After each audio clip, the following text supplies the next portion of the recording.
সাধারণত এ ধরনের দৃশ্য ফিলিস্তিন ভূখণ্ডে দেখে অভ্যস্ত বিশ্ববাসী। ইসরায়েলি চালায় সেসব ধ্বংসযজ্ঞ। কিন্তু এবার দেখা গেল উল্টো চিত্র।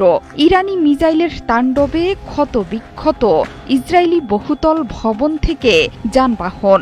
শনিবার রাতে তেল আবিবের আকাশ জুড়ে ছিল শুধুই মিসাইল আর মিসাইল। যতই সময় গড়াচ্ছে ফুটে উঠছে তার ধ্বংসযজ্ঞের চিত্র। 2 দফা হামলার পর অপারেশন ট্রু প্রমিস 3-র অংশ হিসেবে তৃতীয় দফাতেও তেল আবিবে হামলা চালিয়েছে তেহরান।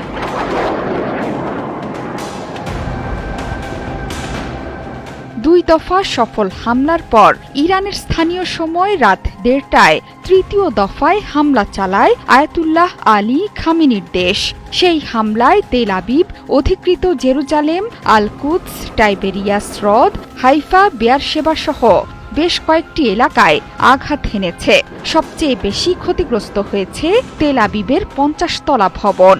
এর বাইরেও বহু ভবন ক্ষতিগ্রস্ত হয়েছে। সেখানে সরাসরি আঘাত হেনেছে ইরানের শক্তিশালী মিসাইল। ইসরায়েলের ধ্বংসযজ্ঞের ভিডিও চিত্র প্রকাশ করছে গণমাধ্যমগুলো।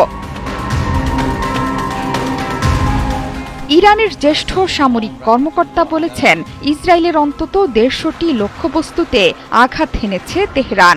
এর মধ্যে আছে কয়েকটি গুরুত্বপূর্ণ সামরিক ঘাঁটিও। শনিবার ভোরে দেশের রাষ্ট্রীয় টেলিভিশনে ইসলামিক রেভলিউশনারি গার্ড কোরের প্রধান কমান্ডারের জ্যেষ্ঠ উপদেষ্টা ব্রিগেডিয়ার জেনারেল আহমেদ ওয়াহিদি জানান, আইআরজিসি এরোস্পেস ডিভিশনের অপারেশন ট্রু প্রমিস 3 সফলভাবে বাস্তবায়িত হয়েছে। লক্ষ্যবস্তুতে পরিণত হওয়া ঘাঁটির মধ্যে আছে নেভাতিম ও ওফদা বিমান ঘাঁটিও। এসব ঘাঁটি থেকেই ইরানে হামলার সাহস দেখিয়েছে তেল আবিব। পাশাপাশি তেল আবিব শহরের কাছেই থাকা তেল নোফ বিমান ঘাঁটিকেও প্রধান লক্ষ্যবস্তু বানিয়েছে ইরান।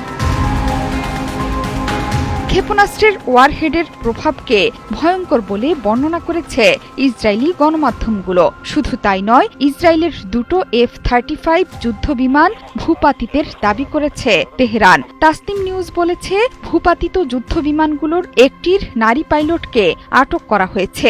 যদিও এই খবর অস্বীকার করেছে তেল আবিব। দেশটির দাবি, ইসরায়েলের কোনো বিমান ভূপাতিত হয়নি এবং কোনো সেনা সদস্য নিখোঁজ বা বন্দী হননি। শুক্রবার ভোরে ইরানে অপারেশন রাইজিং লায়ন নামে একটি বড় ধরনের অভিযান চালায় ইসরায়েলি বিমান বাহিনী।